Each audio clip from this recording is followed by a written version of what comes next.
ఒప్పుకోవాల్సిందే మరి. మా సౌరభ్ ఎంతో అదృష్టవంతుడు కాబట్టి ఇంత అందమైన పెళ్ళం దొరికింది. అప్సరసనే తీసుకొచ్చావు రమోలా వదిన. ఆ మరి ఒక్కగానొక్క కొడుకు నాకు. మరి వాడికి ఇలాంటి పెళ్ళమే తీసుకురావాలి కదా. ఓ కొత్త కోడలా, ఇలారా, అందరి కాళ్ళకి దండం పెట్టి ఆశీర్వాదం తీసుకో. అందరికన్నా ముందు మావయ్య గారికి పెట్టు. కొత్త కోడలు తన మావగారైన బల్బీర్ సింగ్ కన్నా కాళ్ళకు ముక్కుతుంది. ఆశీర్వాదం ఇస్తూ బల్బీర్ తన చేతుల్ని ఆమె తలపై పెట్టకుండా వీపు పైన పెట్టి తప్పుడుగా ముట్టుకోవడానికి ప్రయత్నిస్తాడు. సంతోషంగా ఉండు కోడలా, మమ్మల్ని అందర్నీ సంతోషపెట్టు. సౌమ్యకి బల్బీర్ స్వభావం కొంచెం తేడాగా అనిపిస్తుంది. కానీ ఇదంతా తన భ్రమ అనుకుని కామ్గా ఉంటుంది. ఆ తర్వాత బల్బీర్ కన్నా ఆమెకు శగునమిస్తాడు. ఆ తర్వాత చుట్టాలు మరియు ఇరుగు పొరుగు వాళ్ళంతా కూడా శగునం ఇచ్చి అక్కడి నుంచి వెళ్ళిపోతారు.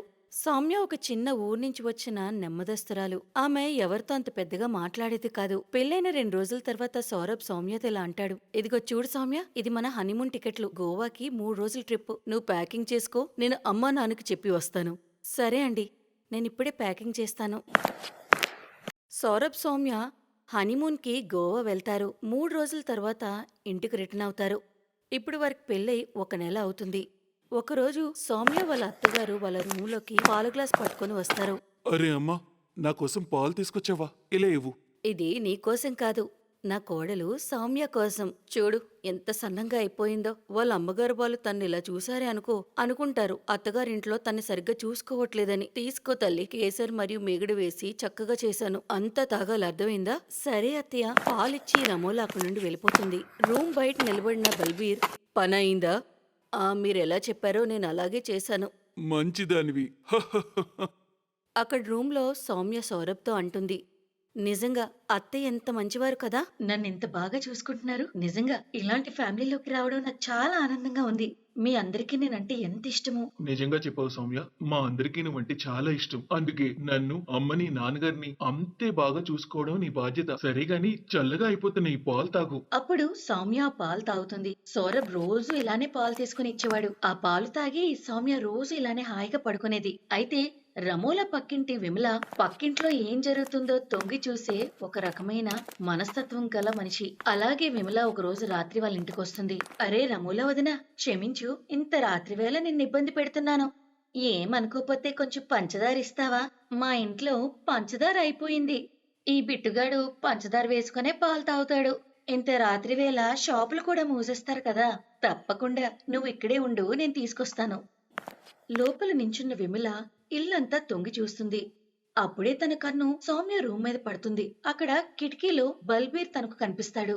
కొంతసేపటికి రమోలా పంచదార తెస్తుంది. ఇదిగో పంచదార. ఓహోహో, మంచిది మంచిది. సరే కాని కోడలెక్కడుంది, కనిపించట్లేదు. రాత్ర 10 అవుతుంది. ఇంకెక్కడుంటుంది? సౌరభ్తో రూంలో ఉంది. కొత్తగా పెళ్ళయింది కదా వాళ్ళకి. ఓహోహో, సరే సరే. సరే అయితే మరి నేను వెళ్ళొస్తాను. కానీ విమల బయటికి వెళ్తున్నప్పుడు ఆమె కన్ను గార్డెన్లో కూర్చుని ఫోన్లో గేమ్స్ ఆడుతున్న సౌరభ్ మీద పడుతుంది. అయ్యో రామ, సౌరభ్ ఇక్కడున్నాడు. మరి రమోలా ఎందుకు అబద్ధం చెప్పింది నాతో? అయినా ఇంత రాత్రి వేళ బల్బీర్ అన్నయ్య ఆమె గదిలో ఏం చేస్తున్నాడు?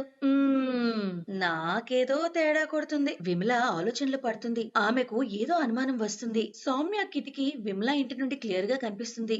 దానికి తోడు కొన్ని మాటలు కూడా వినిపించేవి. అప్పటినుంచి ఆమె వాళ్ళ ఇంట్లోకి తొంగి తొంగి చూడడం మొదలుపెట్టింది. అక్కడ సౌరభ్ పాలు తీసుకెళ్లి ఇచ్చేవాడు. అబ్బా, ఇంక చాలు సౌరభ్, ఇంక నేను తాగలేను. ఈ పాలు తాగగానే ఏంటో మత్తుగా ఉండి నిద్ర వచ్చేస్తుంది. ఏంటి సౌమ్య, రోజంతా ఏదో పని చేస్తూ ఉంటావు కదా, అందుకే బెడ్ మీద పడుకోగానే నీకు నిద్ర వచ్చేస్తుంది. త్వరగా ఈ పాలు తాగు. సౌమ్య ఇచ్చిన పాలు తాగేస్తుంది. మరుసటి రోజు ఆమెకు వాంతులు మొదలవుతాయి. డాక్టర్ దగ్గరికి చెకప్ కి వెళ్ళినప్పుడు ఆమె గర్భవతి అని తెలుస్తుంది. ఈ వార్త విని ఇంట్లో అందరూ చాలా సంతోషిస్తారు. అలా కొంతకాలం గడుస్తుంది. అయితే ఒకరోజు ఆమె కబర్డ్ శుభ్రం చేస్తున్నప్పుడు ఆమెకొక రిపోర్ట్ దొరుకుతుంది. ఆ రిపోర్ట్ చూసి ఆమె చాలా షాక్ అవుతుంది. ఆ రిపోర్ట్ సౌరభ్ది. అందులో సౌరభ్ ఎప్పటికీ తండ్రి కాలేడు అని రాసి ఉంటుంది. సౌరభ్ అసలు తండ్రి కాలేనప్పుడు మరి నా కడుపులో ఉన్నది ఎవరి బిడ్డ? ఇదిగో తల్లి, ఈ పాలు తాగు. సౌమ్య తన బుర్రకి పని పెడుతుంది. అప్పుడు తనకి కొంచెం కొంచెం అర్థమవుతుంది తను ఎప్పుడు పాలు తాగినా ఏదో తెలియని మత్తుగా ఉంటుందని. అప్పుడు సౌరభ్ రూమ్ బయటికి వెళ్తాడు. కొంతసేపటికి ఎవరో తన రూంలోకి వస్తారు. ఆ తరువాత కానీ అది ఎవరో ఆమెకు గుర్తు రావడం లేదు. అప్పుడు ఆమె కోపంతో సౌరభ్ దగ్గరికి వెళ్ళింది. సౌరభ్, నిజం చెప్పు, ఈ బిడ్డకి తండ్రెవడు? నాకు తెలుసు నువ్వు ఎప్పటికీ తండ్రి కాలేవని. అయితే నా దగ్గర ఏం దాస్తున్నావు? ఏయ్, ఎక్కువ గోల్ చేసావా శాశ్వతంగా నీ నోరు మూయిస్తాను, అర్థమైందా? ఏది జరుగుతుందో అది జరగని, ఎవరికీ చెప్పే అవసరం లేదు, అర్థమైందా? అప్పటి నుండి ఆమెను ఇంటి నుండి బయటకు వెళ్ళనివ్వలేదు. దానికి తోడు ఆమెని రూంలో బంధించి హింసించడం మొదలు పెడతారు. కానీ విమల తన ఇంటి నుంచి అంతా చూస్తుంది. సౌమ్యపై జరిగే అత్యాచారం ఆమెకి ఏమాత్రం నచ్చలేదు. పోలీసులు అక్కడికి వచ్చారు. పోలీసులు అక్కడికి వచ్చినప్పుడు ఇలాంటి నీచమైన పని ఎందుకు చేశారో వాళ్ళకి చెప్పారు. నిజమేమిటంటే పెళ్లికి 1 సంవత్సరం ముందు మా బాబుకి యాక్సిడెంట్ అయింది.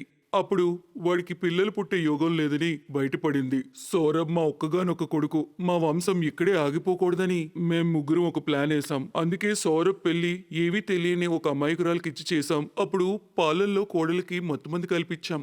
అది తాగి ఆమె మత్తుగా పడుకునేది. అప్పుడు సౌరభ్ బయటికి వెళ్తే నేను రూమ్లోకి వెళ్ళేవాడిని. అప్పుడు కోడలతో ఆమె కడుపులో ఉన్నది నా బిడ్డ. ఛీ మావయ్య, ఇలాంటి పని చేసినందుకు మీకు సిగ్గుగా లేదా? మరియు సౌరభ్, నువ్వు ఛీ, నీలాంటి భర్తతో ఉండడం కన్నా విధవగా ఉంటే బాగుండేది. మరి అత్తయ్య, మీరు కూతురు లాంటి కోడలతో ఇలాంటి పని చేయడానికి సిగ్గు అనిపించలేదా? ఇన్స్పెక్టర్ గారు, వీళ్ళందరికీ ఎంత కఠినమైన శిక్ష వీలైతే అంత కఠినమైన శిక్ష వేయండి. పట్టుకోండి వీళ్ళని, లోపల వేయండి. అక్కడ పడ్డ దెబ్బలకి వంశాన్ని మర్చిపోవాలి వీళ్ళంతా. విమలా గారు, మీరు చేసిన సహాయానికి ధన్యవాదాలు. మీరొక అమాయకురాలను బ్రతికించారు, మీరొక అమాయకురాలను కాపాడారు. సౌమ్య వాళ్ళందరికీ కృతజ్ఞతలు చెప్పింది. పోలీసులు వాళ్ళని జైల్లో వేశారు. దాంతో పాటుగా వాళ్ళకి చెందిన ఆస్తి మొత్తం ఆ పుట్టబోయే బిడ్డ పేరున రాశారు. సౌమ్య విడాకులు తీసుకుంది మరియు ఆ ముగ్గురికి జీవిత ఖైదు పడింది.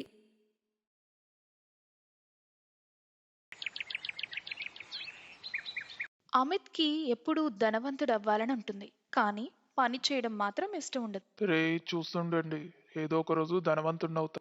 ఓ, అదేలాగా నువ్వు టీ కూడా ఫ్రీగా తాగుతావు. ఏదైనా పని చేస్తున్నావా? అసలు ధనవంతుడు అవ్వాలంటే కష్టపడాలి, తెలుసుకో.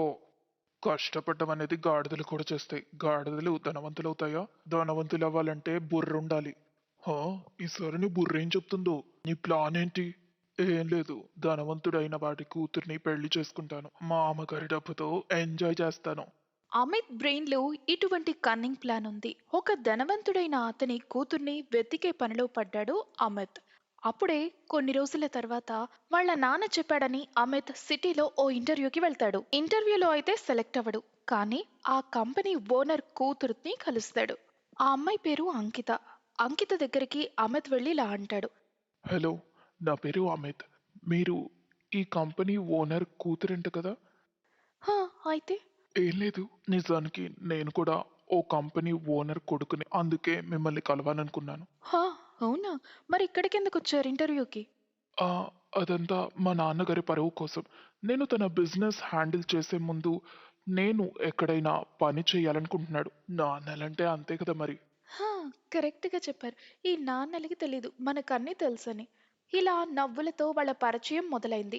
ఇంత పెద్ద అబద్ధం చెప్పి అమిత్ అంకిత నంబర్ తీసుకుని వెళ్తాడు.